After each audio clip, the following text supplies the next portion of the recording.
నేపాల్లోని KP Sharma ఓలీ ప్రభుత్వం తీసుకున్న ఓ అనాలోచిత చర్య ఆ ప్రభుత్వాన్ని పీకల్లోతు సంక్షోభంలోకి నెట్టేసింది. పదుల సంఖ్యలో మరణాలకు కారణమైంది. మంత్రుల రాజీనామాలకు దారితీసింది. చివరకు ప్రభుత్వ మనుగడే ప్రశ్నార్థకం అన్న పరిస్థితిని కల్పించింది. అంతెందుకు ప్రధాని తన పదవికి రాజీనామా చేసి దుబాయ్లో ఆశ్రయం తీసుకోవాలన్న నిర్ణయానికి వచ్చేశారంటేనే పరిస్థితి తీవ్రత ఏమిటి అన్నది అర్థమవుతోంది. ఇంతకీ ఈ పరిస్థితికి రావడానికి కారణం ఏందంటే దేశంలో సామాజిక మాధ్యమ వేదికలపై నిషేధం విధించడం. అలా నిషేధించడానికి ఓలీ సర్కార్ కారణాలేమైనా చెప్పొచ్చుగాక, కానీ ఆ నిషేధం దేశవ్యాప్తంగా తీవ్ర అశాంతికి దారితీసింది. జనం పెద్ద ఎత్తున రోడ్ల మీదకొచ్చి నిరసనలకు దిగేలా చేసింది. ఆ నిరసనలు హింసాత్మక రూపం దాల్చడం, పోలీసు కాల్పులకు దారితీయడం, పదుల సంఖ్యలో మరణాలు సంభవించడం చకచకా జరిగిపోయాయి. ఇంత జరిగిన తర్వాత ఓలీ ప్రభుత్వం దిగొచ్చింది. తన నిర్ణయం పట్ల ఎలాంటి పశ్చాత్తాపం వ్యక్తం చేయకుండానే సామాజిక మాధ్యమాలపై నిషేధాన్ని ఎత్తేస్తున్నట్లు ఓ ప్రకటన చేసి చేతులు దులిపేసుకుంది. అంత మాత్రాన పరిస్థితి చక్కబడుతుందని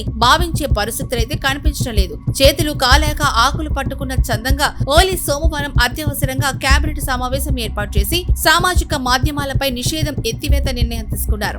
ఆ నిర్ణయాన్ని అధికారికంగా సమాచార ప్రసార శాఖ మంత్రి పృథ్వీ సుభాగురుంగ్ అధికారికంగా వెల్లడించారు. అయితే అప్పటికే జరగాల్సిన నష్టం జరిగిపోయింది. ఇద్దరు కేబినెట్ మంత్రులు ఓలీపై విశ్వాసాన్ని కోల్పోయి రాజీనామా చేశారు. ఇప్పటికే ఓలీ తీరుకు వ్యతిరేకంగా నేపాల్ హోంమంత్రి రాజీనామా చేశారు. తాజాగా వ్యవసాయ మంత్రి రామ్నాథ్ అధికారి సైతం తన పదవికి రాజీనామా చేశారు. మరి కొందరు మంత్రులు కూడా అదే బాట పట్టే అవకాశాలు కనిపిస్తున్నాయి. ప్రధానంగా సామాజిక మాధ్యమ వేదికలపై నిషేధాన్ని వ్యతిరేకిస్తూ యువత రోడ్లపైకొచ్చేసింది. నేపాల్లో ఇన్స్టా, ఎక్స్, యూట్యూబ్, ఫేస్బుక్ తో సహా 26 సామాజిక మాధ్యమ వేదికల యాప్లు సెప్టెంబర్ 4 నుంచి నిలిచిపోయాయి. ఒక 2 రోజుల వ్యవధిలోని దేశవ్యాప్తంగా దీనికి వ్యతిరేకంగా ఆందోళనలు మిన్నంటాయి. తొలుత ఈ ఆందోళనలను అణిచివేయాలని చూసిన ఓలీ సర్కార్ పోలీసులే కాదు సైన్యాన్ని మోహరించింది.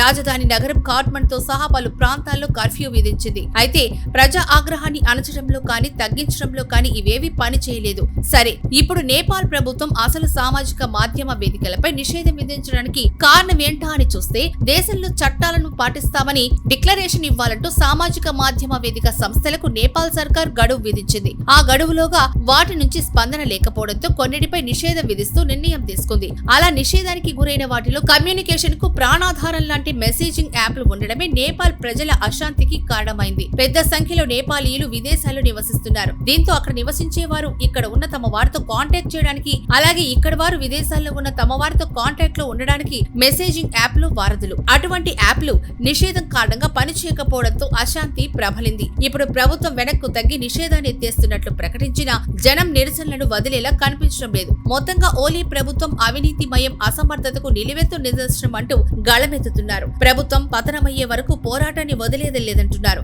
దీంతో నేపాల్లో రాజకీయ సంక్షోభం పీక్స్ కి చేరింది. ప్రధాని ఓలీ ఇంటికి ప్రధాన ఆందోళనకారులు నిప్పు పెట్టారు. సోషల్ మీడియాపై ఆంక్షలు ఎత్తేసినా అల్లర్లు మాత్రం అదుపులోకి రాలేదు. నిరసనకారులపై పోలీసులు టియర్ గ్యాస్ ప్రయోగించడంతో పాటు లాఠీ చార్జ్ చేసినా ఫలితం లేకపోయింది. ప్రధాని ఓలీ దుబాయ్ కు పరారైపోయారు. సైన్యం ఒత్తిడితో ప్రధాని పదవికి రాజీనామా చేసేశారు. ఇక మాజీ ప్రధానమంత్రి, మంత్రుల నివాసాలకు ఆందోళనకారులు నిప్పు పెట్టారు. అధ్యక్షుడి భవనంలోకి ప్రవేశించి విధ్వంసానికి పాల్పడ్డారు. మంగళవారం ఉదయం నుంచి దేశవ్యాప్తంగా ఆందోళనలు, నిరసనలు కొనసాగుతూనే ఉన్నాయి. నేపాల్ ప్రధాని, ప్రభుత్వ ప్రతినిధి, సమాచార కమ్యూనికేషన్ మంత్రి నివాసానికి నిరసనకారులు నిప్పు పెట్టారు. ఇక దేశ పార్లమెంట్ భవనాన్ని ముట్టడించి ప్రభుత్వాన్ని రద్దు చేయాలంటూ నినాదాలు చేస్తున్నారు. పరిస్థితిని చక్కదిద్దడానికి సైన్యం రంగంలోకి దిగింది. ప్రధాని పదవికి రాజీనామా చేసిన ఓలీ మంగళవారం సాయంత్రం అఖిలపక్ష సమావేశం ఏర్పాటు చేశారు. ఇప్పటికే ఉప ప్రధానికి బాధ్యతలు అప్పగించిన ఆయన ఆరోగ్యం సాకుగా చూపుతూ అఖిలపక్ష సమావేశం తర్వాత దుబాయ్ వెళ్లే అవకాశాలు కనిపిస్తున్నాయి.